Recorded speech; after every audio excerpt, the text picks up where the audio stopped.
Bonjour et bienvenue dans ce petit coin lecture pour la suite des Maîtres des Brisants. Nous nous retrouvons ici pour le tome 2, le chapitre 21 de l'océan aux montagnes. Baissez encore un petit peu la musique. Voilà. Ahem. Ouh.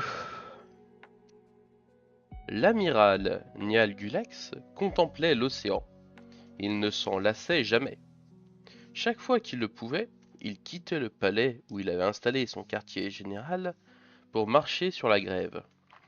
Hors de la ville, il suivait du regard les oiseaux de mer qui se posaient sur la crête verte des vagues, et souriait comme un enfant à leur acrobatie au milieu de l'écume qui les avalait et les crachait en fin de rouleau.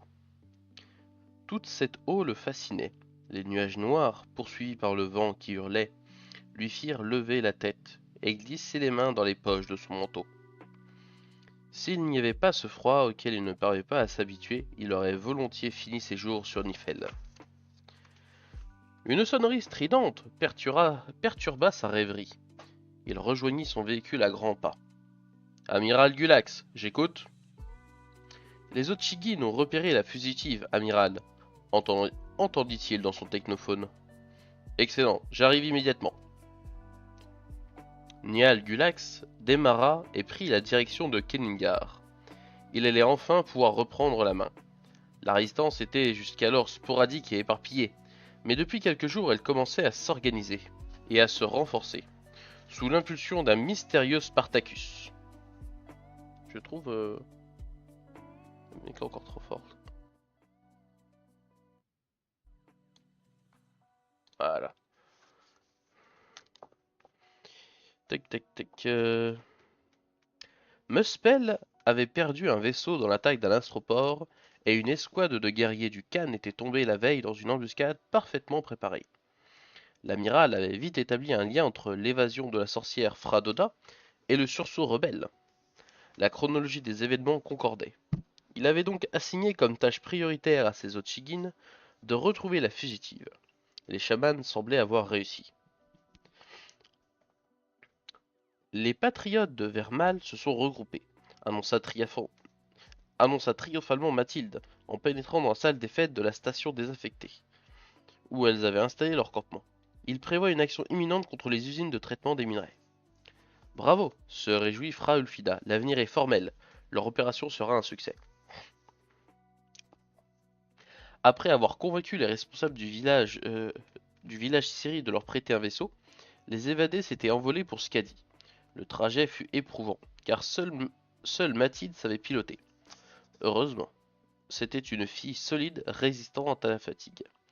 Pour éviter les radars, elle dut voler très bas, ce qui allongea encore le voyage.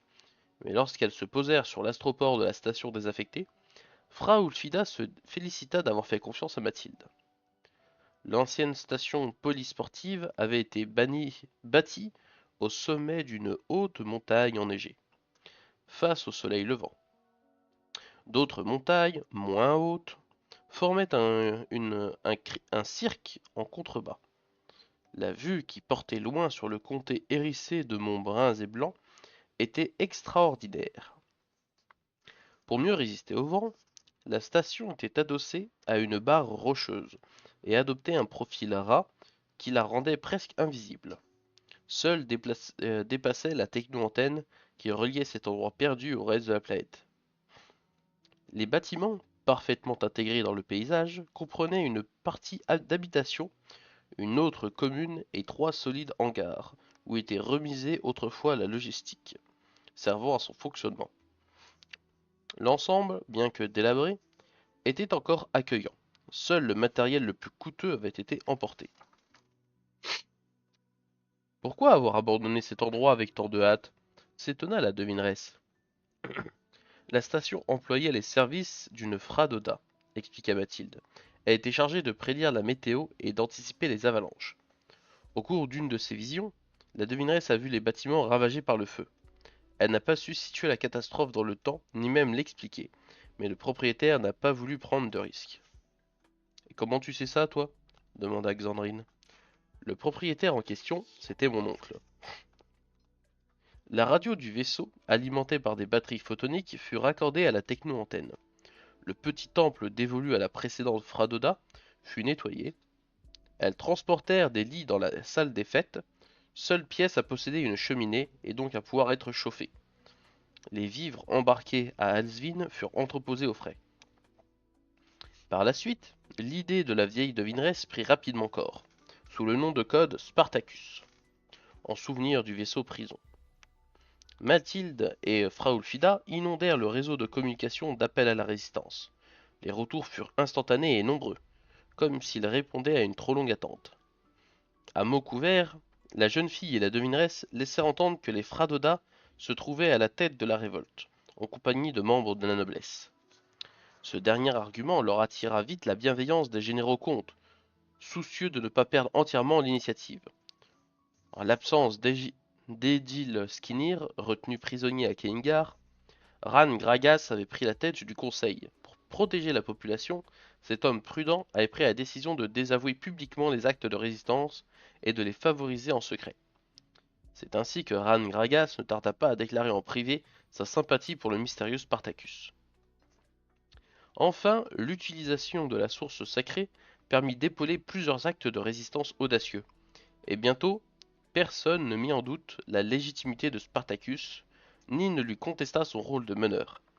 Les réseaux qui s'organisent dans les 9 provinces en référaient toujours à lui. J'espère, râlait Mathilde, que Muspel ne nous trouvera jamais. Avec tous les contacts que nous possédons maintenant, nous lui offririons la résistance sur un plateau.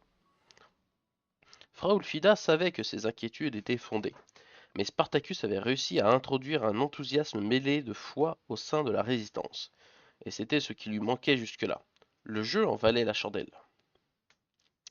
Mathilde fit quelques pas sur les carreaux craquelés, et s'approcha de la cheminée, où brûlait un morceau de poutre récupéré dans un entrepôt. Elle se rappela la fois où elle était venue skier ici avec ses parents. Elle était encore petite à l'époque, mais il lui restait le souvenir d'une merveilleuse semaine passée avec son cousin Xavier, à se poursuivre sur les pistes et à jouer à cache-cache dans les bâtiments. Ils avaient à cette occasion découvert une faille dans le rocher, derrière la citerne d'un hangar. Cette faille conduisait à une petite grotte qui était devenue leur cachette secrète. Ils l'avaient appelée le terrier, l'avaient meublée de matelas et de chaises, et s'y réfugiaient pour bavarder ou lire à la lueur d'une technolampe. C'étaient des moments fabuleux. Comme cela semblait loin, elle songea aussi que quelques jours plus tôt, elle vivait encore l'insouciante existence d'une nièce de général Comte. Cela lui apparaissait déjà comme une autre vie qu'elle qu'elle n'était pas sûre de regretter. Elle se retourna en entendant un bruit de pas précipité. Frau Ulfida, essoufflée, venait lui parler. Qu'est-ce qu'il se passe? Je viens de voir dans la source des présages inquiétants. Muspel nous a peut-être repérés. Il faut s'attendre à ce que la station soit prise d'assaut. Sang de troll, mais nous ne tiendrons pas 10 secondes. 3 femmes contre des guerriers entraînés. Attends, continua Frau Ulfida en s'asseyant sur une chaise. Je ne t'ai pas tout dit. Une autre vision annonce l'arrivée imminente sur Nifel d'une flotte impériale. Une flotte? S'étrangla Mathilde, mais d'où pourrait-elle venir? Je n'en ai aucune idée. Cependant, si elle avait le bon goût d'exister, vraiment, elle pourrait sauver Spartacus et renverser définitivement la situation. Est-ce que vous savez quel événement, l'arrivée de la flotte ou l'attaque va se produire en premier? Non. J'ai laissé Xandrine de garde dans le temple à tout hasard, mais nous pouvons peut-être pour une fois forcer le destin. Grâce à la source? Demanda respectueusement Mathilde. Grâce à la techno-antenne, répondit Frau Ulfida en lui adressant un clin d'œil. Chapitre 22. Le capitaine fantôme. Roland engagea dans la serrure la clé que lui avait confiée Raimor. La porte s'ouvrit, Marc et lui hésitèrent puis entrèrent dans le temple. Ni l'un ni l'autre ne s'attendait à un endroit pareil. Ils restèrent figés, fascinés par l'arbre de Polyvert qui étendait ses ramures dans la pièce immense. On ne devrait pas être là, chuchota Marc mal à l'aise. Là-bas, Morgane, s'exclama Roland. Ils se précipitèrent vers le corps de leur ami étendu sans connaissance à côté du tronc. On va la porter jusqu'au matelas, proposa Roland. Marc acquiesça. Il grimaça en soulevant Morgane par le bras. Le souvenir de sa propre blessure était encore cuisant. Ils l'allongèrent et l'enveloppèrent dans une couverture. Morgane! Oui, réveille-toi! Dit Marc doucement en lui tapotant la joue. Tu crois qu'elle... Non, elle respire. Va me chercher un peu d'eau, s'il te plaît. La jeune fille était en nage et paraissait épuisée, comme après un exercice physique important. Roland revint avec un verre plein. Marc mouilla son mouchoir et le posa sur le front brûlant. Puis il essaya de la faire boire. Allez, ça va te faire du bien. Morgane toussa. Elle remua la tête et gémit. Elle revient à elle. En ouvrant les yeux, la novice reconnut ses deux amis. Elle trouva la force de leur sourire. Elle constata qu'elle était toujours dans le temple. Elle ne put s'empêcher de lever la main pour bien la voir et s'assurer que ce n'était pas celle d'un squelette. Vous êtes entré comment? La clé est de Brax Zibdag. Raimor nous l'a donnée. C'est si gentil de vous occuper de moi. J'espère que je ne vous ai pas inquiété. J'ai fait un voyage terrifiant. Je suis très fatigué. Tu n'as qu'à dormir, proposa Marc, qui lui a pris la main. Maintenant qu'on sait que tu vas bien, ce n'est plus pareil.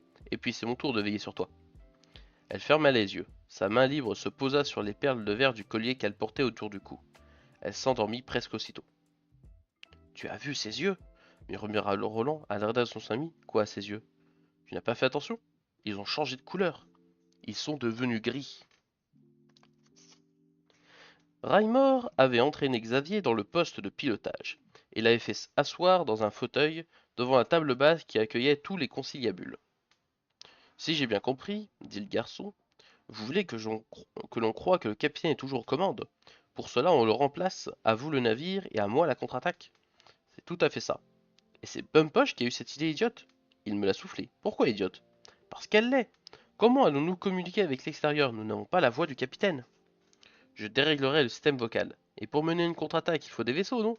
Nous en aurons. Ah oui? On les trouvera où? Au milieu de ces cailloux? Railla Xavier en faisant un geste en direction des astéroïdes qui parsemaient l'espace au-delà du dôme. Raimor éclata de rire, désarçonnant Xavier. Eh bien, qu'est-ce que j'ai dit? Une chose sensée, petit. C'est en effet ici que nous avons trouvé nos vaisseaux. Le stagiaire observa Raimor d'un air inquiet, comme s'il était devenu fou.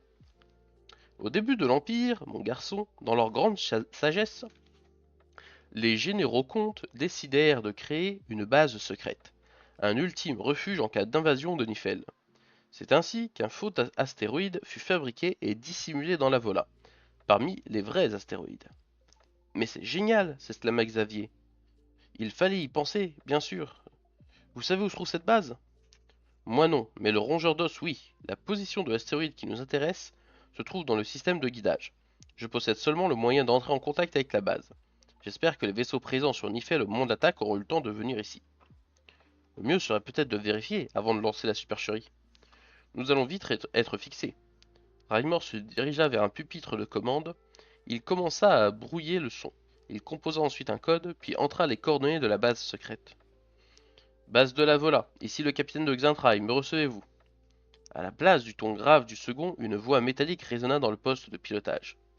Capitaine Franken de Xintrail, répondit quelqu'un, dont l'excitation était presque palpable. Si c'est vraiment vous, nous sommes fous de joie de vous entendre. Veuillez envoyer la cyberidentification du rongeur d'os, s'il vous plaît. Raimor s'exécuta. Quelques instants après, ils entendirent un déchaînement d'enthousiasme dans les haut-parleurs. Identification acceptée, exulta la voix. Capitaine, nous étions nombreux à espérer votre retour. Spartacus disait vrai, ce sont les puissances qui vous envoient. Nous avons préparé pour vous-même et votre flotte un accueil digne de héros et inutile. Le rongeur d'os est le seul à avoir pu quitter Planète Morte, les autres sont encore là-bas, à 12 années photoniques de Nifel. Nous nous réjouirons plus tard. Comment? Vous êtes seul? Mais nous vous attendions avec votre flotte. Il faudra s'en passer, répondit sèchement Raimor. Qui êtes-vous? Je suis Paul Eildon, commandant de la base de la Vola. L'officier avait adopté un ton professionnel pour cacher son désarroi. Combien de navires ont réussi à rejoindre l'astéroïde? Une centaine, capitaine, tous équipés d'une bonne pièce d'artillerie. Parfait. Commandant, je ne perdrai pas de temps à descendre de mon navire, continua Raimor, dissimulé derrière la voix métallique. Donnez-moi tout de suite des nouvelles de Nifel. Nous en recevons peu, capitaine, mais il est sûr que les forts de Muspel contrôlent désormais l'ensemble de la planète. Personne ne risque donc, s'énerva Raimor. Sporadiquement jusqu'à présent. Mais la situation est en train de changer. Que voulez-vous dire? Un mystérieux Spartacus est en train d'unifier la résistance sur Nifel. C'est le nom que vous avez cité tout à l'heure, en apprenant mon arrivée, commandant. Quel rapport avec moi? Nos transmetteurs ont intercepté des messages codés en provenance de Nifel. Ils étaient tous signés Spartacus et s'adressaient à la flotte impériale qui approchait de Nifel. Incroyable, murmura Raimor. Que disait Spartacus? Qu'il dirigeait la résistance, que les forces d'occupation l'avaient repéré et préparaient une importante opération contre lui, qu'il demandait l'aide de cette flotte. Il a joint les coordonnées de son quartier général. Je ne sais pas comment il a fait pour savoir que vous arriviez, capitaine. Mais il s'est trompé sur un point. Vous n'avez hélas pas de flotte avec vous. Raimor et Xavier échangèrent un regard entendu. Il y a de la Fradoda là-dessous, expliqua Raimor. Quant à la flotte, ce Spartacus a vu juste. Elle est tout simplement encore cachée dans la vola. Commandant, je veux que les vaisseaux soient prêts à parier dans l'heure. Si vous n'y voyez pas d'objection, bien sûr. Capitaine Doxintrail, dit le commandant avec émotion, je sais que tous les capitaines présents ici n'hésiteront pas un instant à se placer sous vos ordres. C'est une chance de vous revoir parmi nous. Je vous rappelle dans une heure. Raimor coupa l'émission, il se tourna vers Xavier. Qu'en penses-tu, petit? Je pense, chef, répondit Xavier sans hésiter, que se porter au secours de Spartacus c'est la meilleure des choses à faire. Le sauver, c'est sauver le réseau de résistance qu'il a mis en place et donc gagner beaucoup de temps. Et puis il y aura là-bas une partie des forces de Muspel. C'est l'occasion rêvée d'en découdre. C'est toi qui vois, grommela Raimor. Je ne suis pas stratège, moi. Chapitre 23. Le cheval de mer.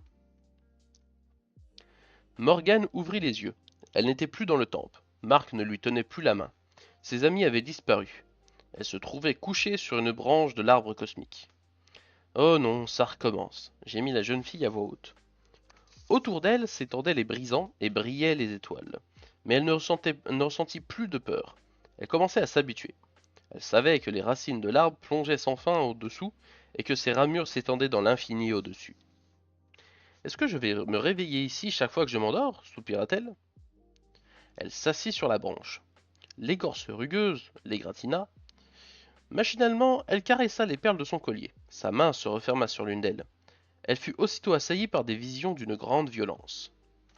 Elle voyait Nifel, des montagnes, une flottille de vaisseaux, le rongeur d'os en tête tomber dans une embuscade. Il y avait des flammes, de la fumée noire épaisse et du sang qui coulait, rouge sur l'argent des coques métalliques. Perchés sur un sommet, chacun drapé dans un manteau déchiré et brandissant un bâton de lumière, 4 Ochigin ricanaient satisfaits. Morgane lâcha la perle de son collier. La vision s'interrompit brutalement. Ça alors, s'exclama-t-elle, je n'ai plus besoin de source pour accéder à l'avenir. Son étonnement passé, elle a réfléchi à ce qu'elle venait de voir. Bon, ma fille, tout va bien. Tu es en train de rêver et tu rêves dans ton rêve. Pourtant, jamais elle n'avait fait de rêve aussi réel. Elle décida d'entrer dans le jeu. Puisque je ne parviens pas, malgré mes efforts, à me réveiller, autant faire comme si c'était vrai. Qu'avait-elle vu? Vranken à la tête de vaisseau de Nifel, tombant dans un piège tendu par les Otshigin? C'est simple, conclut-elle, ce sont les chamans de Muspel qui ont fait échouer l'attaque de Vranken. Il faut les en empêcher, mais comment? Elle savait confusément qu'il y avait un moyen. Je suis trop loin et trop faible pour m'attaquer à leur corps, murmura-t-elle. Je dois les combattre, oui, sur leur terrain, celui des esprits, dans les limbes. Il me faut de l'aide. Elle se dressa sur sa branche et mit ses mains en porte-parole. Cheval de mer, esprit gardien à la corne d'argent, viens, j'ai besoin de toi. Son cri résonna étrangement dans le vide. Un hennissement lui fit écho. Surgissant du néant, une licorne s'approcha au galop du grand arbre cosmique. Elle passa sous la branche où attendait Morgane. Sans hésiter, elle sauta. Elle s'accrocha à la crinière, soulevant du même coup un nuage de poussière d'étoiles. Le cheval de mer bondit dans un trou noir. Qu'est-ce qui lui arrive? La novice serrait convulsivement la main de Marc qui jeta un regard anxieux à Roland. Je ne sais pas, on dirait une sorte de crise. Son corps tremblait, tendu comme un arc. La main qui tenait le collier était devenue blanche. Tu penses qu'il faut appeler le médecin? Fit Roland. Marc caressa le front de son ami. Il crut percevoir un léger relâchement. Attendons un peu, elle va peut-être se calmer. L'esprit gardien foula bientôt de ses sabots le sable scintillant d'un désert. Pas très gai comme endroit. Comme si elle comprenait ce que disait sa cavalière et voulait acquiescer, la licorne hocha la tête. Soudain, le sable se souleva devant eux. L'esprit gardien se dressa sur ses pattes de derrière et hennit. 4 personnages se matérialisèrent sous leurs yeux. Morgane reconnut aussitôt les Otshigin. Le plus vieux, qui était aveugle, parla pour les autres. Qui a l'audace de venir dans notre sphère stellaire? C'est moi, lança crânement la jeune fille. Comment t'appelles-tu? Elle hésitait quand une voix se fit entendre dans sa tête. Réponds, mais demande en échange qu'ils te donnent leur nom. Sans nom, les choses n'ont pas d'âme, et il est difficile de les combattre. Elle écarquilla les yeux. Qui parle? Ton esprit gardien, qui veux-tu d'autre? Nous sommes seuls dans cette prairie du néant. Je m'appelle Wishven, s'exécuta-t-elle une fois la surprise passée. Et vous? Les quatre hommes se renfrognèrent. Tu nous as donné ton nom, nous sommes obligés de te donner le nôtre. Nous sommes Kral, Vlox, Brek, Exart. Que viens-tu faire ici? J'ai lu dans l'avenir que vous alliez commettre un crime contre Nifel, alors je suis venu vous demander d'y renoncer. Ils reculèrent avec effroi et saisirent leurs marteaux à deux mains. Une Fradoda? C'est impossible. Les Fradoda n'ont pas accès au monde des limbes. Morgan pressa la licorne avec ses talons pour la faire avancer. Ou bien que si. Alors, votre réponse? Nous sommes les serviteurs de Muspel. Si le crime dont tu parles est utile pour le Khan, nous l'accomplirons avec joie. Je n'ai pas le choix, alors, soupira la jeune fille. Elle lança sa monture en avant, les Ochigin appelèrent leur esprit gardien. 4 oiseaux rouges apparurent et se posèrent sur les bâtons. Ils ont tous le même? S'exclama Morgan. Tous les Ochigin reçoivent la même initiation. L'ordre des Ochigin pénètre dans les sphères par effraction. C'est pour cela qu'ils ne circulent pas aussi facilement ni aussi librement que toi dans les abîmes cosmiques. L'un des oiseaux prit son envol et fondit sur eux, les serre en avant. La licorne releva simplement la tête et le rapace s'empala sur sa corne. Il poussa un cri déchirant et disparut en même temps de l'Ochigin dont il était l'esprit gardien. Les 3 survivants se regardèrent stupéfaits. Alors, on fait moins les malins, exulta Morgan. Ils lancèrent d'un seul mouvement leurs oiseaux rouges. Avec une adresse et une rapidité déconcertantes, le cheval de mer donna 3 coups de tête et embrocha les rapaces. Au moment où ils disparurent dans le néant, Morgan put lire l'incompréhension et la terreur dans le regard des Ochigin. Merci, cher esprit gardien, dit-elle dans sa tête en caressant la licorne. Tu m'as sauvé, et tu as sauvé Nifel. Je n'existe que parce que tu existes, Wishven, alors c'est à moi de te remercier. Quant à Nifel ou Muspel, les limbes où nous sommes s'en moquent bien. C'est parce que tu es venu toi-même, et non pas sur ordre de quelqu'un, que nous sommes forts, et que nous avons vaincu ces pantins. C'est pour cela que les puissances t'aiment. Dis-moi, esprit gardien, est-ce que j'ai réussi? Les Jotigin ne tendront pas de piège à Franken? Rassure-toi, Wishven, les Jotigin que nous avons affrontés ne serviront plus jamais, Muspel. Alors c'est bien comme ça, je vais pouvoir rentrer chez moi. Ça va mieux, on dirait, constata Roland avec soulagement. Le visage de Morgane avait retrouvé sa sérénité. Elle s'était détendue. Sa main s'était abandonnée dans celle de Marc. Elle est crevée, la pauvre, dit-il. Ces trucs de devineresse, ça doit pomper beaucoup d'énergie. On oublie le médecin alors. On oublie. Elle a juste besoin de dormir. Hop.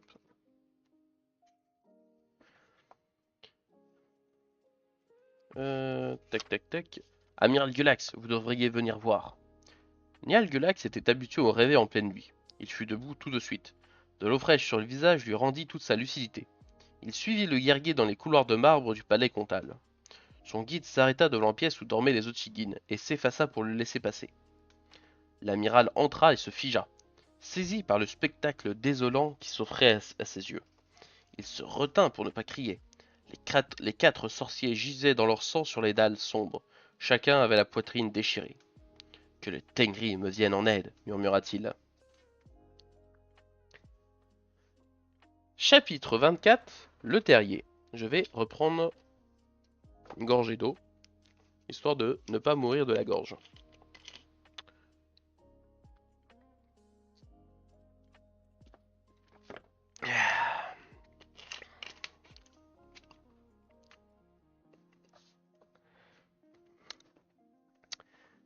Nous disions donc chapitre 24, le terrier.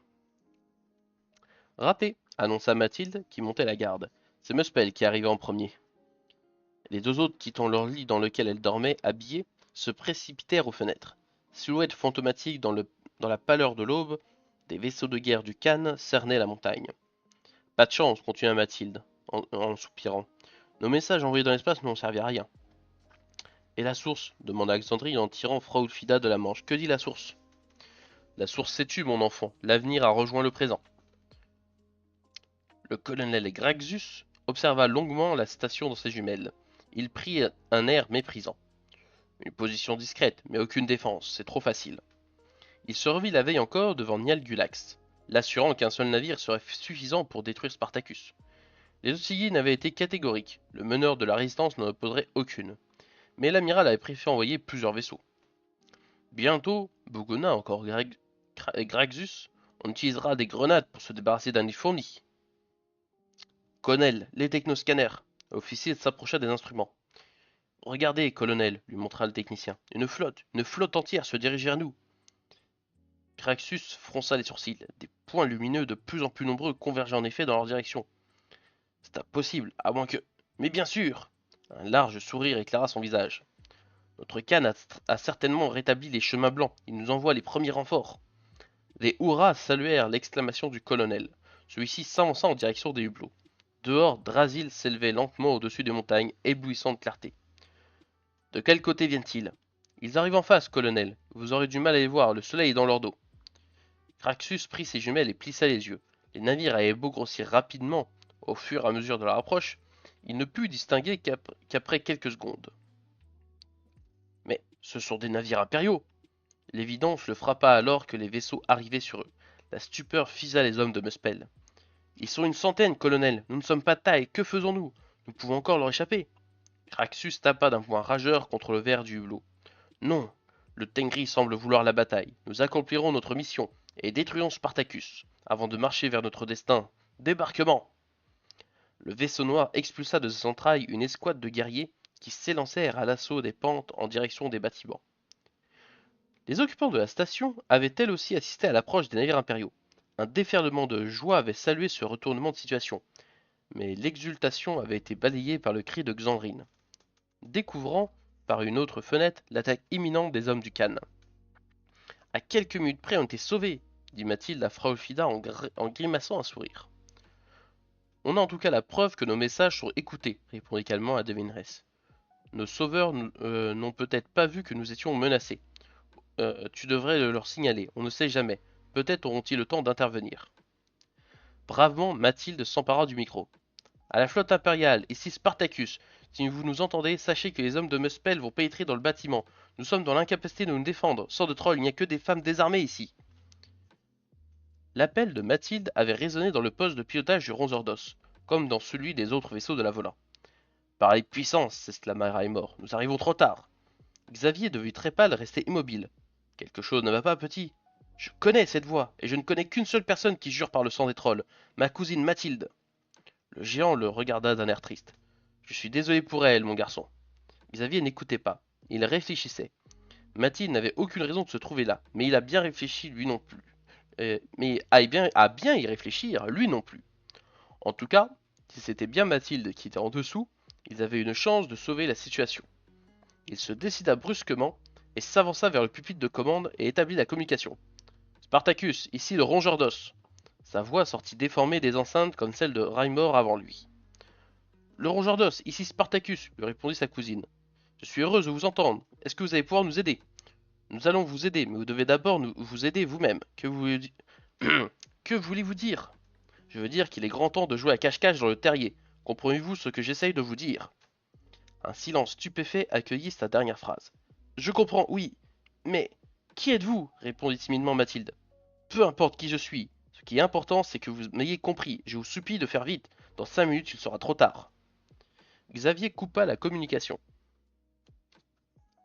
Qu'est-ce que c'est que cette histoire de terrier? S'étonna Raimor. À un endroit où nos amis retranchés dans la station seront en sûreté. En tout cas, je l'espère. Bon, dans 5 minutes, on pilonne la station et on la rase. Tu es sûr que... Non, chef. Malheureusement, je ne suis sûr de rien. Mais si on ne bouge pas, ou si on leur laisse trop de temps, les guerriers de Muspel trouveront Spartacus. Et les vaisseaux du Khan? Bah, on les assaisonne aussi, pourquoi? Pour rien, répondit le géant en se frottant les mains. Je m'inquiétais, c'est tout. Tu sais, les finasseries stratégiques, c'est vraiment pas mon truc.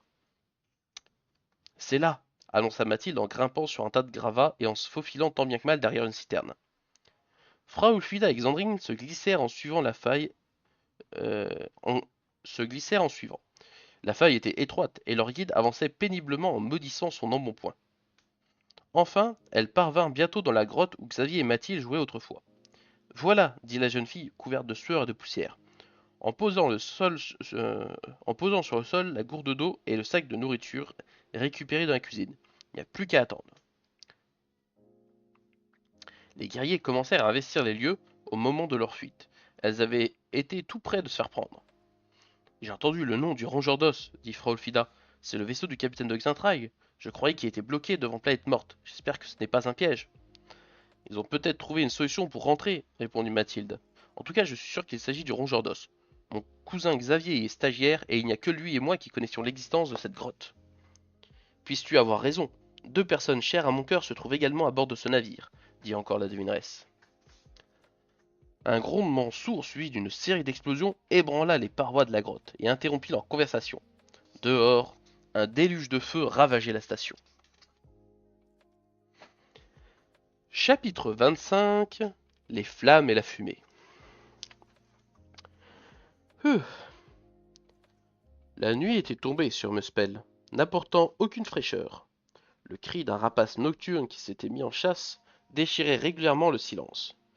Trouvant l'obscurité, un ray de lumière s'échappa par l'entrée d'une grande tente de feutre. Je suis désolé, Grand Khan, mais je n'y arrive pas. Essaye encore. Atli Blodox eut un mouvement d'humeur qui envoya son gobelet de thé à travers... Oula. Atli Blodox eut un mouvement d'humeur qui envoya son gobelet de thé à travers la tente. Un servant se précipita pour la ramasser. Dans le feu de flamme froide accroché à son bâton, un Ochigin tentait vainement d'établir le lien avec ses frères de Nifel. Il cessa bientôt ses efforts et se tourna vers le Khan, qui grattait nerveusement le tapis en poil de Zog sur lequel il était assis. Dit-il, quelque chose ne fonctionne plus, je ne comprends pas. Explique-toi. Le Tengri est vide, c'est comme si tous les Ochigin partis sur Nifel étaient morts. Ils sont 4 là-bas, un chaman ça ne meurt pas comme ça. Tu ne penses pas qu'ils font un sieste plutôt? Le Chigin ne répondit pas tout de suite, il fixa le Khan durement. Les Ochigin, articula-t-il sèchement, sont les plus fidèles soutiens du Khanat depuis son origine. Les Khans passent, mon frère, mais les Ochigin restent. Atli Blodox sentit qu'il était allé trop loin. Je sais tout cela, dit-il d'une voix consciente. J'ai toujours eu du respect et de l'admiration pour mes frères Ochigin. Je suis contrarié, c'est tout. L'opération Rosée de sang est capitale. Elle mobilise l'énergie du Khanat depuis 20 ans. De sa réussite ou de son échec dépend le destin de tout Drasil. Son renouveau ou son inéluctable décadence. D'un côté, la vitalité, le mouvement, la vérité d'une nature qui seule dicte les lois. De l'autre, le contentement de soi écœurant, l'immobilisme, les artifices d'une technologie dévorante. Ces enjeux, frères, nous dépassent tous, ils sont à l'échelle du Tengri. Je vais essayer encore une fois de contacter Nifel, Grand Khan, dit le Tchigin en se concentrant sur les flammes blanches. Déchaînant le feu de ses canons, le rongeur d'os fut le premier à piquer sur les gros vaisseaux noirs de Muspel, qui encerclaient la montagne. Les navires du Khan firent face et répondirent aux boulets de polymétal avec l'acier de leurs obus. Suivant les consignes de Xavier, une partie de l'escadre bombarda la station, réduisant en charpie les hommes de Muspel qui la fouillaient. Les bâtiments disparurent bientôt dans les flammes et la fumée. Les vaisseaux noirs se défendaient férocement. Plusieurs navires de la Vola, gravement touchés, avaient dû rompre la bataille pour se poser en catastrophe. À la barre du navire de Vranken, Raimor El-Sindur faisait merveille. Il était dans son élément, la barbe remplie d'éclairs, le rire sonnant haut. Il était pareil à un dieu de la guerre des temps anciens. Qu'en dis-tu, petit? Ça, c'est de l'action, hein? Xavier, lui, s'efforçait de mettre un peu d'ordre dans cette foire d'empoigne. Privé des pièces polymétalliques de l'exocube, que seul le capitaine pouvait libérer, il avait dû renoncer à utiliser les cybercommandes. Il devait se contenter de suivre la bataille à vue et de donner des instructions dans le micro global. Grâce à lui, ils évitaient le pire, et les capitaines comprirent vite tout l'intérêt qu'ils avaient à l'écouter. Les vaisseaux de Muspel, bien que numériquement très inférieurs, étaient plus puissants et fortement armés. Se jeter contre eux sans réfléchir équivalait à un suicide. La stratégie de harcèlement, imaginée à l'improviste par Xavier et mise en place par la flotte impériale, finit par porter ses fruits. Gênés par les montagnes alentours, aveuglés par les tirs, 2 vaisseaux noirs se heurtèrent et s'écrasèrent au sol. Les autres, sous le feu constant des navires impériaux, perdirent peu à peu de l'altitude. Ils furent bientôt obligés de se poser sur les pentes, libérant des guerriers vindicatifs. Mais cernés par les navires de la Vola, pointant leurs canons, ils n'eurent d'autre choix que de se rendre. Je croyais que les guerriers du Khan ne se rendaient pas, s'étonnait naïvement Xavier. Ne dis pas de bêtises, garçon. Tu étais avec moi sur Planète Morte. Nous y avons capturé un général, un Ochigin et un stratège. Occupons-nous plutôt de Spartacus, ou de ce qu'il en reste. Xavier se sentit pâlir à nouveau, pourvu que Mathilde avait eu le temps de gagner la grotte. Le rapace nocturne décrivait des cercles au-dessus de la tente du Khan. La lumière qui en jaillissait le gênait dans sa chasse. Il criait sa colère. Je sens quelque chose, annonça l'Ochigin, penché sur les flammes. Un frère cherche à me joindre. Atli Blodox se dressa, une lueur d'espoir dans l'œil. Un chaman de Nifel? Non, un Ochigin parti pour Planète Morte, avec les spécialistes des chemins blancs. Le Khan laissa échapper un soupir. Un qui répond, c'est déjà ça. Que dit-il? Il m'annonce que l'expédition touche au but, et que l'armada impériale semble avoir déserté les abords de Planète Morte. Enfin, une bonne nouvelle. Atli Blodox se leva souplement. Bien que l'Ochigin transmette ceci au chef d'expédition. Il est très important de vérifier que les vaisseaux de l'Empire ont réellement quitté les lieux. Cette certitude acquise, les savants et les techniciens devront réparer les chemins blancs de toute urgence. Répète-le-lui, de toute urgence. Il se passe à Nifel quelque chose qui n'était pas prévu, et nous devons aller voir quoi que... Nous devons aller voir quoi. J'attendrai sa réponse à l'astroport. Le Khan jaillit en dehors, effrayant le rapace qui s'envola en direction de la steppe. Il appela son cheval serpent et sauta sur son dos. La roue s'était remise à tourner. Il n'y avait plus de temps à perdre. Chapitre 26. Alliance. Équipé de technoscalaires manuels, un groupe d'hommes fouillait les décombres fumants de la station. Guidés par les indications de Xavier, restés à bord avec Raimor, ils concentrèrent leurs recherches du côté des hangars. Pendant ce temps, les guerriers de Muspel qui s'étaient rendus étaient mis au fer dans les cales des navires impériaux.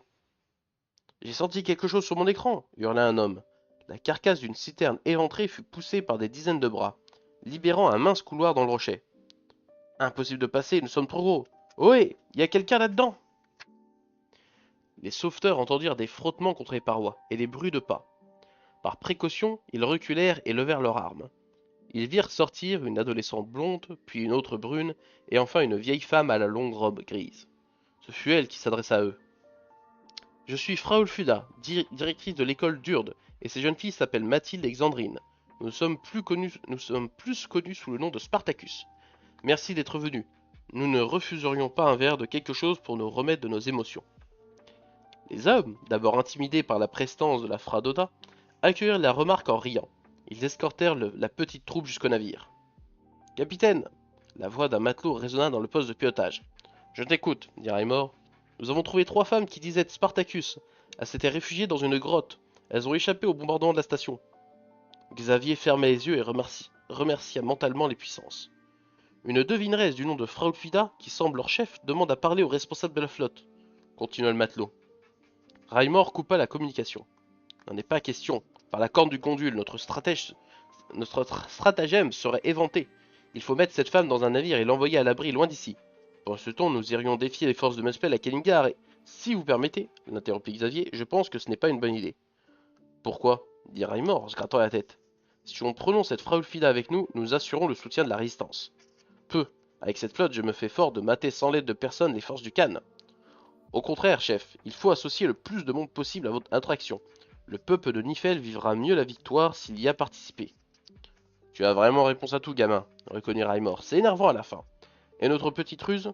Xavier fit un clin d'œil au géant. Il faut savoir faire confiance, pas vrai, chef? Je ne connais les Fradoda qu'à travers Morgane. Mais je crois que cette femme ne nous trahira pas. Bon, d'accord. Bougonna-t-il en faisant le geste de se rendre. C'est comme tu veux. D'ailleurs, c'est toujours comme tu veux.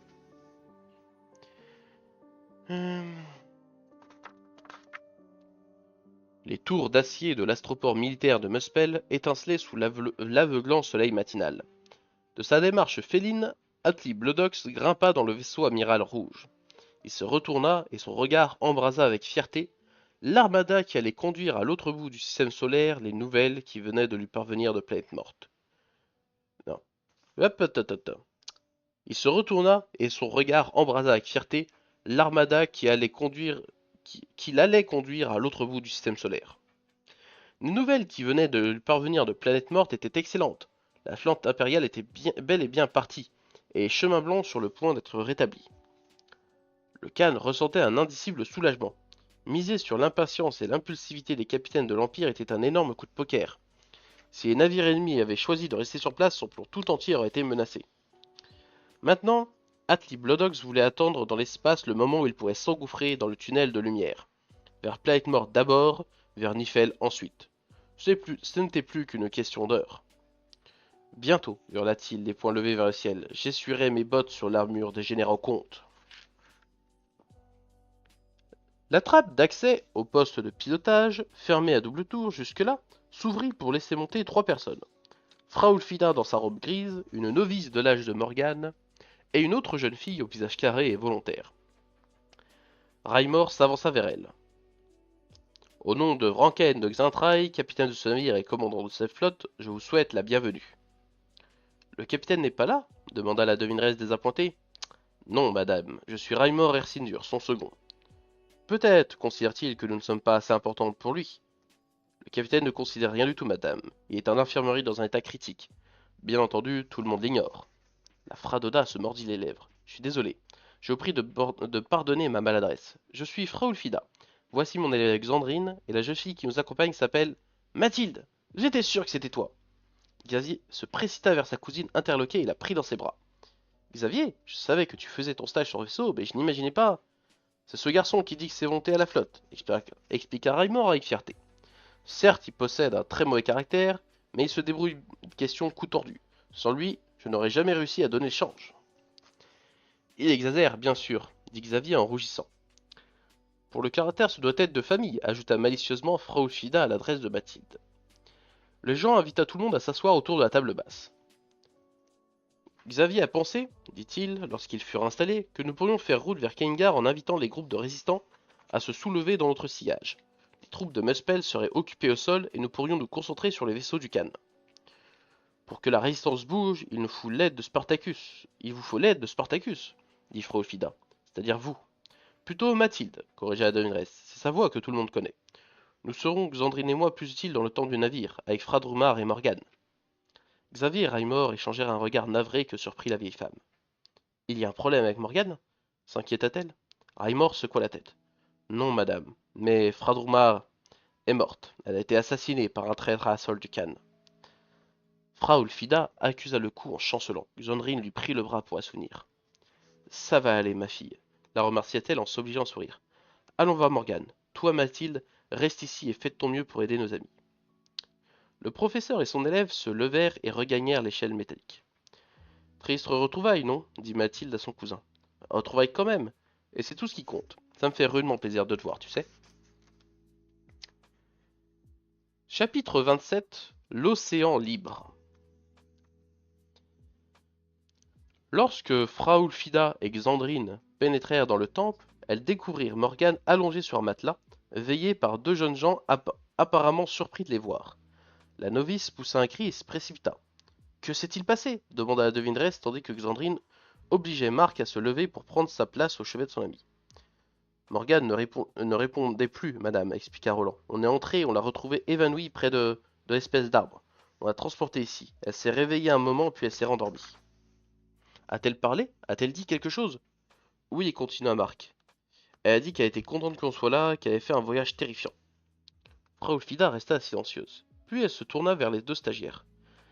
Mes enfants, je vous remercie infiniment d'avoir pris soin d'elle. Maintenant, c'est à nous de nous en occuper. Marc ne savait pas s'il devait insister pour rester, mais Roland le tira par le bras. Ils quittèrent la pièce. Ce sont des Fradoda, se justifia Roland, quand ils furent dans le couloir. Elles sauront mieux que nous ce qu'il faut pour Morgane. Je sais, dit Marc en se refroignant. N'empêche que je serais bien resté. Allez, viens, si on allait manger quelque chose. Tu n'as pas faim, toi? J'ai l'impression qu'on est resté des années dans ce temple. Tu as raison, se rendit Marc. J'ai l'estomac qui gargouille. Dis donc, elle est plutôt jolie, l'amie de Morgane, tu trouves pas? Ils échangèrent un sourire. Et si on revenait après pour proposer encore notre aide? Ça ne coûte rien d'essayer. La flotte de la Vola avançait, le rongeur d'os en tête, en direction de la capitale de Nifel, survolant les comtés les uns après les autres. Du poste de pilotage, Xavier regardait défiler les paysages, sommets hérissés et plateaux enneigés de Skadi, Étendue scintillante et glacée d'Urde, forêt touffue et d'Alsvin, lac limpide et marais jaunâtres de Zungre. Collines pelées et trouées de Vermal, plaines givrées de Grudal, d'où s'élevait la fumée grise d'usines enterrées. Caravanes sautoyantes, ondulant au milieu des herbes, blanches de la toundra de Mengol, rivière fumante de Gerd. Le garçon ne se rappelait pas avoir jamais fait un tel voyage. Il avait l'impression de venir sur Nifel pour la première fois. Pendant ce temps, Raimor avait confié la radio de bord à Mathilde, et celle-ci, au nom de Spartacus, multipliait les appels au soulèvement général.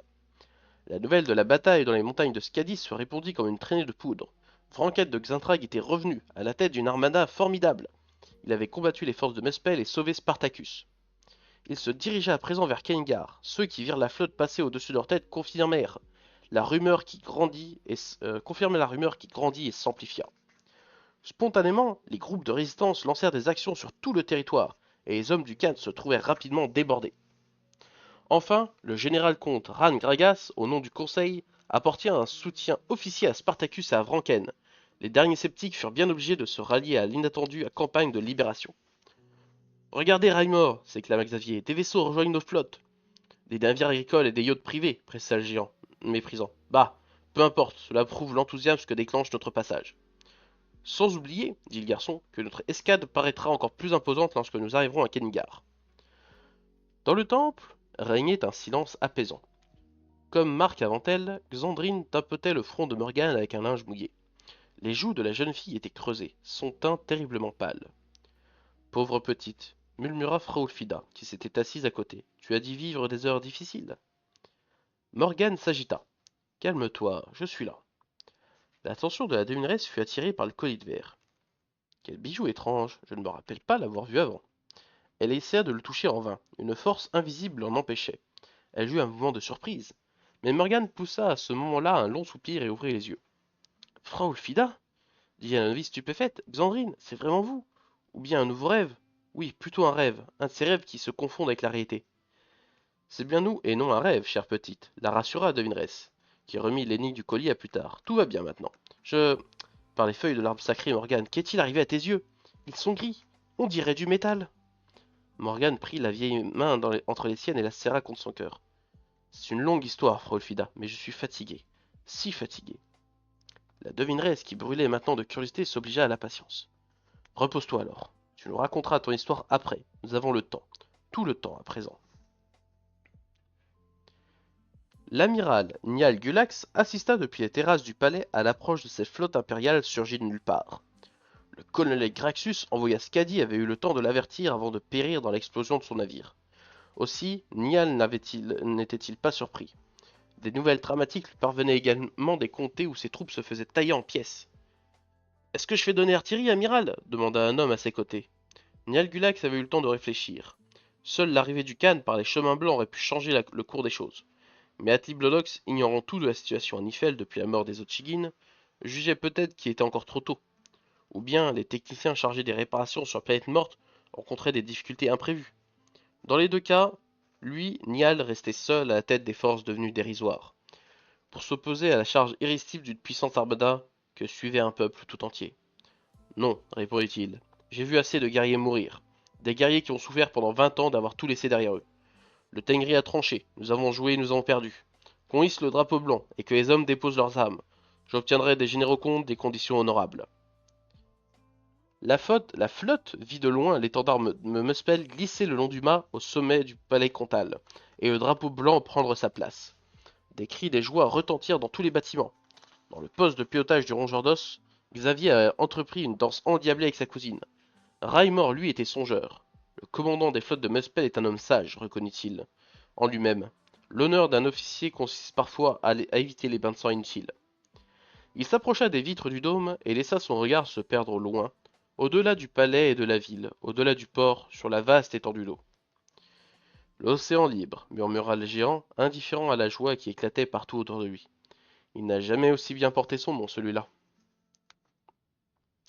Atli Blodox faisait les 100 pas dans le poste de commandement de son navire. Sitôt les chemins blancs restaurés, il s'était engouffré dedans, entraînant à sa suite l'armée qui achèverait de conquérir Nifeld, et lui permettrait d'asseoir son autorité sur la galaxie tout entière, pour que triomphe le Tengri et son ordre naturel. Grand Khan, vint le prévenir le pilote. Nous approchons de l'issue. Nous allons arriver sur Planète Morte.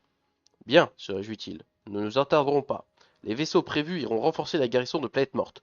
Les autres gagneront avec moi le vortex conduisant à Nifel. Je suis pressé d'en finir. Il se sentit excité comme un enfant. Soudain, les vaisseaux de Muspel jaillirent des chemins blancs et remplirent l'espace au milieu des étoiles. Le côté le plus sombre de Planète Morte présentait sous leurs yeux son visage lunaire. Une sonnerie d'alerte retentit. Grand Khan, nous avons un problème. Atli Blodok se précipita vers le hublot et regarda dans la direction qu'indiquait le pilote. Par les caprices du Tengri, non, c'est impossible. Devant lui, à portée de canon, surgissaient du côté clair de Planète Morte comme des fourmis-guêpes sortant de leur nid, des vaisseaux arborant la licorne impériale, lui faisaient fièrement face. Bientôt, une armada entière se dressa entre le Khan et le vortex conduisant en Nifel. Atli Bloodox resta immobile comme foudroyé. Redoutant sa colère, les guerriers de Muspel, présents à ses côtés, reculèrent à petits pas. Mais le Khan leva simplement les yeux en direction des brisants. Ô Dieu, ô puissance, ô Tengri, pourquoi m'avoir abandonné? Pour la première fois de sa vie, il sentit le désespoir l'envahir. Chapitre 28. Les honneurs. Le vent hurlait, les volets... non. Le vent heurtait les volets, qui gémissaient mais tenaient bon. Le temps s'était gâté dans le comté de Skadi. On attendait une tempête. Vranken fit jouer les muscles de son bras. L'attelle régénératrice avait fait merveille, et c'est à peine s'il ressentait une douleur dans l'épaule. Mais il était encore fatigué. La fusion avec le Gondule, réalisée alors qu'il était blessé, l'avait considérablement affaibli. S'il se forçait à marcher autour du manoir tous les matins, il passait encore le plus clair de son temps à lire ou à se reposer dans son fauteuil en cuir, le regard perdu dans les flammes d'un bon feu. Il se servit à boire dans un verre gravé aux armes de sa famille. Egil Skirnir et Ran Gragas avaient annoncé leur visite pour aujourd'hui. Vranken avait décidé de les attendre en sirotant une eau-de-vie devant la cheminée. Lorsqu'il s'était réveillé à l'hôpital de Kingar, il avait trouvé à côté de lui son vieil ami Raimor. Celui-ci, défiant les médecins, qui avaient interdit toute visite, l'avait veillé pendant son long sommeil. Le géant lui avait fait tout le récit des événements qu'il avait manqués. À la vue du drapeau blanc flottant sur le palais comtal, nous avons compris que c'était terminé. La flotte s'est posée sur l'astroport. Au même moment, la résistance s'emparait de la ville. Le chef des forces d'occupation, Niall Culax, un amiral, mon cher, s'est rendu et a voulu négocier sa reddition avec le commandant suprême, comme il disait. Les capitaines ont donc fait appeler Vranken de Xintrailles. Tu as revu leur tête quand je suis descendu du rongeur d'os en te tenant inconscient dans mes bras. Xavier et sa cousine Mathilde marchaient à côté, fiers comme des pans. Tu imagines... J'ai bien cru que l'amiral allait perdre un œil dans dans la poussière. Ensuite, les généraux comtes ont rappliqué. Il faut reconnaître qu'ils ont vite fait pour que tout rentre dans l'ordre. Et puis l'armada de Planète Morte est rentrée. Les savants de Muspel avaient rétabli les chemins blancs pour que le Khan puisse venir savourer sa victoire sur Nifel. Malheureusement pour lui, notre flotte restée cachée sur Planète Morte avait réussi à bloquer l'entrée du vortex. Ayant entre-temps appris la reddition de Gulax, le Khan a préféré faire demi-tour. Vranken avait voulu interrompre le géant plusieurs reprises pour lui poser des questions précises, mais celui-ci était intarissable, et il avait renoncé, remettant les détails à plus tard. Dès qu'il s'était senti mieux, Vranken avait demandé à rejoindre son cher comté de Skadi. Il avait retrouvé avec joie la vieille demeure d'Exintrailles, blottie au pied des montagnes, où l'intendant, qui était aussi maître d'armes, et sa femme s'étaient occupés de lui comme de leur propre fils.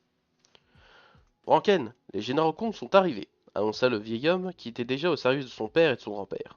Faites-les entrer, Victor. L'intendant s'effaça. Egil Skirnir et Ran Gragas, qui portaient leur armure comtale, pénétrèrent dans le salon. Je vous en prie, messieurs, asseyez-vous, dit Vranken en dessinant des sièges proches du feu. Voulez-vous boire quelque chose? Sans attendre leur réponse, il remplit deux verres d'alcool de prune. Merci, Xintrailles, commença Egil Skirnir. Nous sommes heureux de vous voir si bien rétabli. Venons-en au fait, général comte, si vous le voulez bien. Je suis un homme d'action, pas un courtisan. Très bien, votre franc-parler vous honore. Vous le savez sans doute, tout le monde ne s'est pas très bien comporté pendant la parenthèse de l'occupation par les troupes de Muspel. Arvak Ogentir, le premier. Les gens de Skadi expriment à ce sujet un mécontentement croissant. Ils ne seraient pas fâchés de voir un autre homme à la tête du comté, un homme comme vous, Xintrailles. Moi, général comte? Ne faites pas l'étonner quand une Aran Gragas. Vous êtes devenu un héros à Nifel. De plus, la majorité des généraux comtes voient d'un bon œil l'arrivée de sang neuf au conseil. Nous sommes prêts à vous appuyer. Vranken ne répondit pas tout de suite. Il but une gorgée d'eau-de-vie qu'il fit rouler un moment sous sa langue avant d'avaler. N'importe qui hurlerait de joie à l'idée de devenir général comte, s'exclama Egil Skinner, piqué au vif par son absence de réaction. Vranken le regardant dans les yeux. Avant de partir pour Planète Morte, dit-il en détachant ses mots, votre conseil me faisait déjà l'effet d'un musée, qu'il fallait dépoussiérer de toute urgence. Si vous m'aviez soumis cette proposition à ce moment-là, j'aurais pondi sur l'occasion.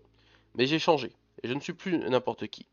J'ai vécu ces derniers temps des choses tellement incroyables que tout le reste me paraît fade à côté. Subjugué par l'intensité de son regard, Egil Skinner hésita à reprendre la parole. Votre réponse définitive, Xantraille? Le jeune capitaine porta son attention sur le liquide au fond de son verre. Il s'amusa à le faire tourner de plus en plus vite. Que va devenir Alice, la jeune stratège que j'ai capturée sur Planète Morte? La question surprit les deux comtes. La pieuvre? Pourquoi tenez-vous à le savoir? J'ai mes raisons. Le Khan exige qu'il lui soit livré, tout comme ce général Xamar que vous avez ramené, et l'amiral Gulax. C'est l'unique condition à la signature d'un traité qui mettra fin au conflit. Un traité, je vous le rappelle, Xantraille, très avantageux pour l'Empire. Il ne manquerait plus qu'il ne le soit pas, dit Ranken en éclatant rire. Nous avons gagné cette guerre, non? Vous connaissez la susceptibilité des hommes de Muspel. Atli Blodox attribue son échec à ces trois individus. Il veut le leur faire payer. Il préférera tout perdre plutôt que de renoncer à un seul d'entre eux. L'Empire ne doit pas céder. Alice est notre prisonnière, pas celle du Khan. Vous mettriez votre peuple en péril pour une femme de Muspel? Je commence à penser que nous faisons une erreur en vous imaginant général comte. De toute façon, le débat est clos puisque nous avons déjà donné notre accord. La pieuvre sera livrée au Khan quand celui-ci viendra signer le traité, tout comme l'amiral et le général. Le seul périple qui menace mon peuple, répondit Vranken froidement, c'est le manque de courage. Vous avez raison sur un point, Skinner. En votre compagnie, je ferai assurément un très mauvais général comte. Messieurs, vous n'êtes plus les bienvenus. Victor va vous raccompagner. Les généraux comtes se levèrent indignés. Invités par le maître d'armes à sortir, ils quittèrent la pièce sans un regard pour leur hôte. La colère gagna Vranken. Il jeta son verre qui alla s'écraser dans le feu. L'alcool s'embrasa, libérant des flammes bleues. Il se calma à leur vue. Il resta pensif un moment, puis il se décida. Il sortit de sa poche un technophone et composa le numéro de Xavier. Chapitre 29. L'éternité. La tempête qui menaçait Skadi s'était muée en promesse de pluie. À Kengar, le ciel était d'une tristesse infinie. Vranken présenta son visage à la cybercaméra. La porte blindée s'ouvrit et il pénétra dans l'enceinte du quartier de haute sécurité qui hébergeait les prisonniers importants. Sur une hauteur proche de l'astroport, il portait sa tenue de prédilection, chemise sombre, ample et épaisse, pantalon de toile noire et bottes de cuir. Il avait abandonné à l'entrée le manteau pourpre, marque d'une noblesse dans laquelle il ne se reconnaissait plus. Comme le règlement le lui imposait, il avait également laissé son poignard et ses paléopistolets.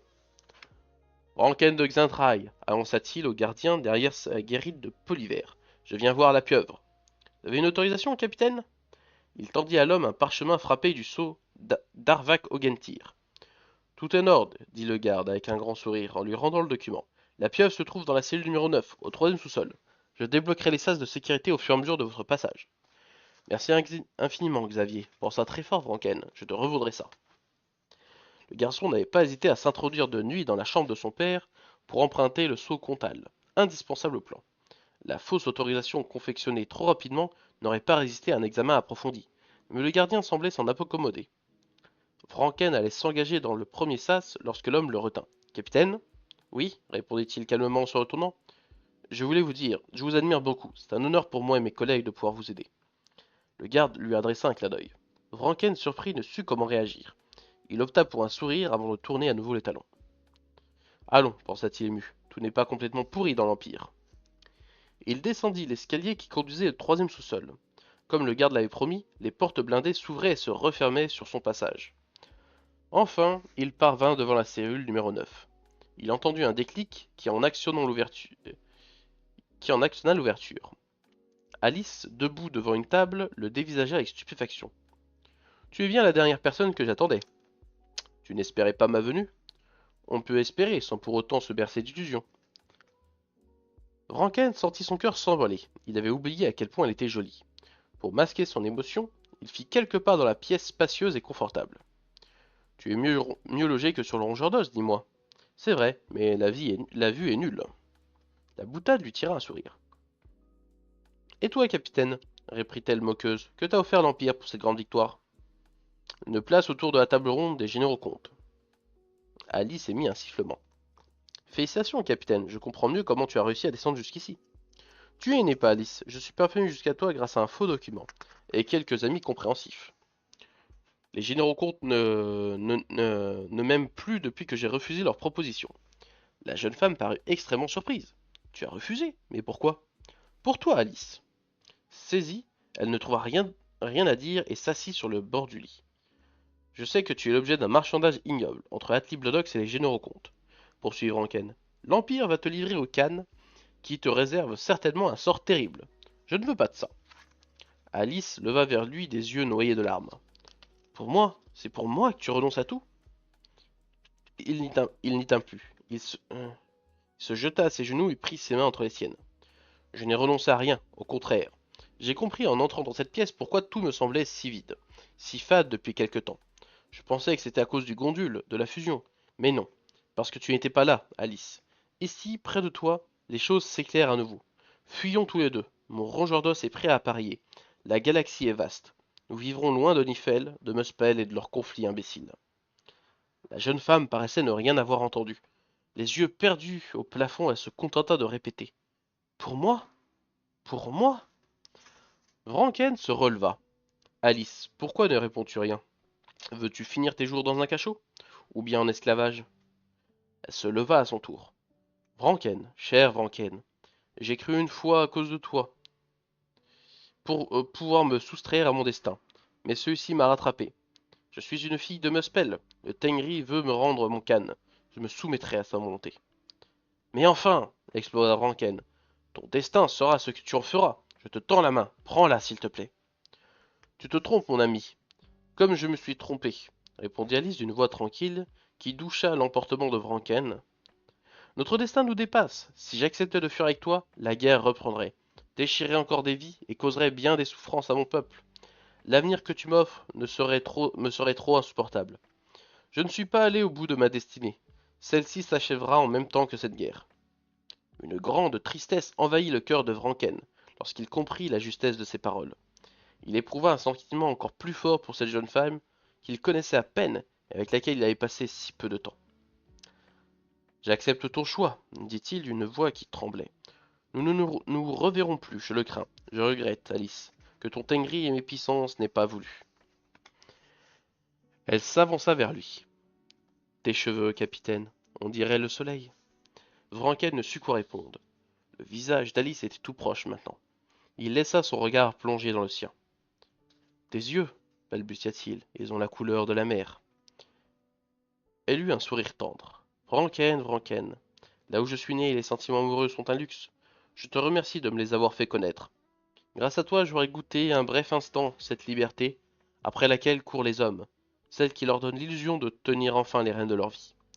Et puis, quand mes sœurs de Muspel apprendront que tu as renoncé au plus grand honneur pour moi, pour la femme insignifiante que je suis, elles en crèveront de jalousie. Je n'ai pas le cœur à rire, Alice. Dans quelques instants, je t'aurai perdu pour l'éternité. Laisse donc l'éternité au Tengri, murmura-t-elle en s'approchant ses lèvres des siennes. Contentons-nous de cet instant. Chapitre 30. L'infini. Le rongeur d'os était amarré sur un quai secondaire de l'astroport de Kengar. Des marins s'activaient autour, transportant des caisses remplies à ras-bord, et des sacs pleins à craquer. Le vaisseau se préparait assurément à un long voyage. Vranken et Raimor attendaient les deux derniers membres de l'équipage, dans une petite salle d'embarquement mise à leur disposition par les autorités comtales.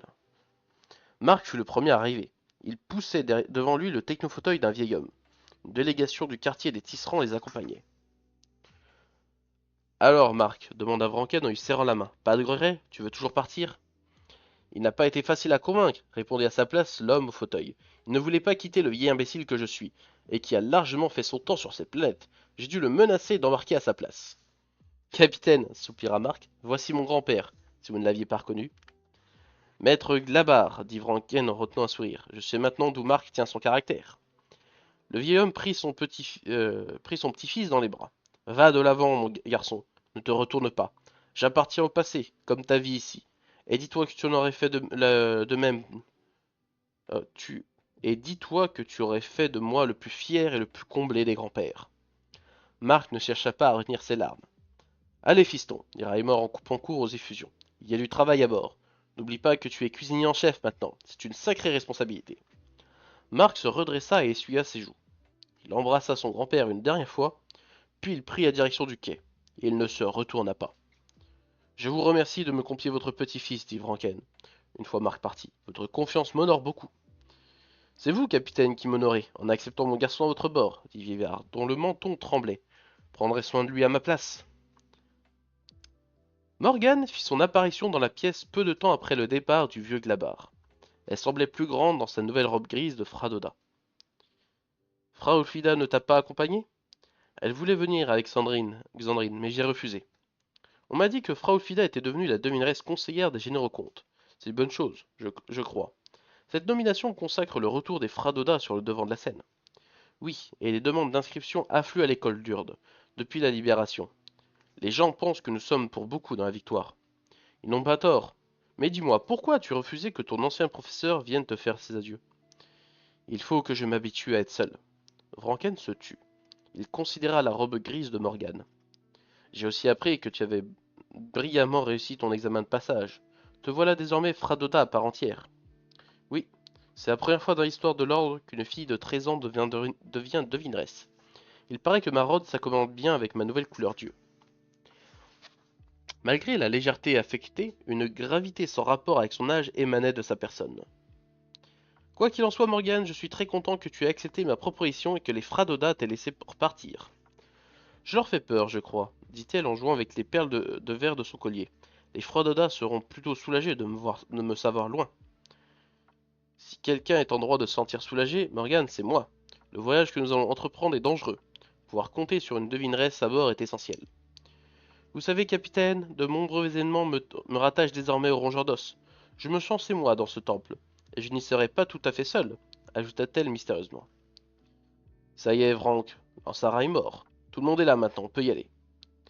La sonnerie du technophone de Vranken retentit. Encore un instant, vieux, dit-il en s'éloignant de quelques pas. Xavier, c'est toi? Je t'attendais en chair et os pour les adieux. C'est mon père, répondit une voix furieuse dans l'appareil. Il a fermé les portes de la maison à double tour cette nuit. Quel homme prudent! Il a dû avoir peur que tu joues au passage clandestin. J'aurais tant voulu partir avec vous, capitaine, gémit Xavier. Tu sais ce que j'ai dit, lui rappela doucement Ranken. L'Empire a encore bien besoin d'un brillant stratège comme toi pour maintenir l'équilibre avec le Khanat et ses prochaines pieuvres. L'équilibre, Xavier, c'est tout ce qui compte et tu en fais partie. Je vous trouve bien bon avec les généraux comtes. Eux, ils vous détestent. C'est vrai que les généraux comtes ne me portent pas dans leur cœur, et qu'ils ont hâte de me voir partir. Mais je ne leur en veux pas. Ils ont des raisons pour ça. Et puis, Nifel ne se résume pas à eux. L'Empire mérite de survivre, tu me l'as dit toi-même. Oui, ça va, j'ai compris, mais j'aurais adoré partir moi aussi dans les brisants, vers l'inconnu, à bord d'un vaisseau comme le Rongeur d'Os. Au fait, il paraît que Marc et Morgan embarquent ensemble. Le petit malin, j'ai perdu toutes mes chances avec elle maintenant. Vranken sourit. Je crois que Morgan te regrettera, comme tout le monde ici, tu sais. Quant à moi, les parties d'échecs vont me paraître bien insipides. Raimor lui fit signe. Je suis désolé Xavier, mais Raimor s'impatiente. Je vais te laisser. Ah, une dernière chose. Ne juge pas ton père trop sévèrement. Il sentit le garçon se crisper sur son technophone. Des bruits courent sur lui, dit Xavier d'une voix sèche. Je m'efforce de ne pas les écouter, mais je les entends. J'ai décidé de m'en détacher, et de travailler encore plus dur pour racheter un jour l'honneur de ma famille. C'est une bonne réaction. Finalement, tu auras appris pas mal de choses pendant ton séjour sur le rongeur d'os. Bon voyage, capitaine, hoqueta le garçon. À bientôt. Qui sait, mon garçon, qui sait? Vranken monta à bord en dernier, et la porte se ferma derrière lui. Il s'empressa de gagner le poste de pilotage, où l'attendait Raimor. Il prit place à la barre. Le géant donna l'ordre d'appareiller. Les moteurs photoniques rugirent. C'est parti, Vranck. Cap sur les brisants, comme au bon vieux temps.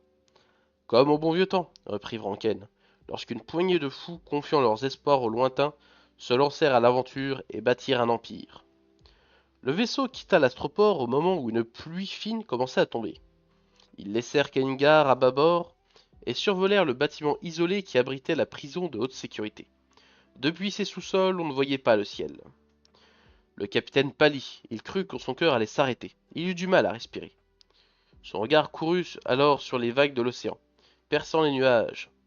Drasil caressa l'immensité verte avec les minces rayons de l'aube. On aurait dit que l'eau avait pris feu. J'ai trouvé, Raimor, murmura tout à coup Vroken. Quoi? L'éternité. C'est la mer mêlée au soleil. Son visage reprit les couleurs. Il arracha son regard de la surface des flots et le dirigea vers les étoiles. Il caressa la barre.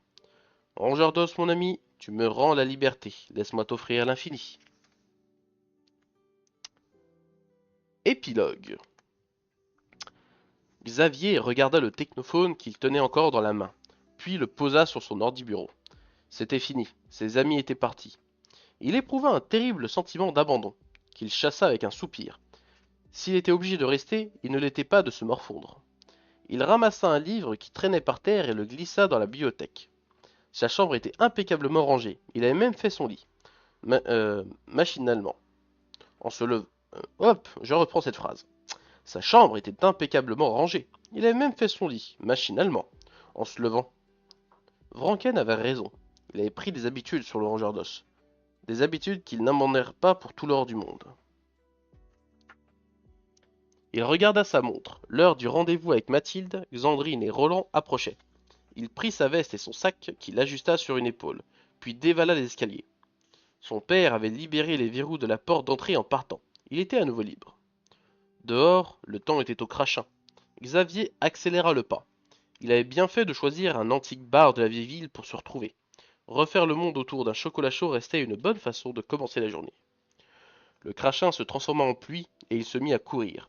Les flaques tout autour reflétaient un ciel bleu-gris. Pour Xavier, elles ressemblaient aux sources des devineresses, où se profilèrent les brumes du futur. Fin du tome 2 des Maîtres des Brisants. J'espère que ça vous aura plu. Il y a un tome 3. L'histoire n'est pas terminée. Que je reprendrai sûrement la semaine prochaine, ou si je trouve du temps avant. En attendant, j'espère que cette histoire vous aura plu. Si c'est le cas, n'hésitez pas à me le dire en commentaire. N'hésitez pas à me parler de vos réactions suite à cette histoire et d'imaginer qu'est-ce qui pourrait se passer dans le futur. J'adorerais avoir vos réactions si vous en avez. En attendant, vous pourrez me retrouver au moins à partir de la semaine prochaine. Normalement, vous devriez pouvoir me retrouver tous les jeudis soirs à 19 h si j'arrive à tenir mon engagement pour lire des livres.